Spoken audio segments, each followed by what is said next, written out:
Lain yang suruh makan, lain pula yang naik. Biasanya kat sini memang banyak ikan siakap lah. Kita jumpa seorang pemancing yang ada. Nampak tak tadi ikan siakap yang dia angkat? Itu sedap masak tu. Dia sebenarnya siakap yang memang liar dengan yang bela ni lain. Itu kalau saiz macam tadi dia punya lawan dia. Begini akrobatik ni. Tok kat air. Jantung pau. Betul. Kita cuba untuk dapatkan siakap. Sang liao, cipak kau hong liao, seng sem. Setakat ni kita memancing di lubuk siakap.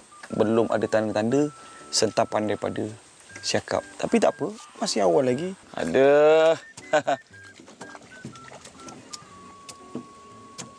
Lain yang suruh makan, lain pula yang naik.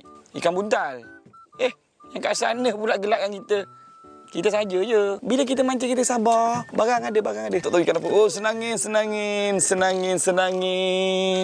Ku katakan kena sabar.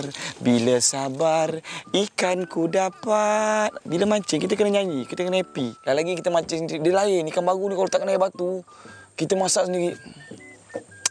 Membuktikan lubuk ni memang ikan.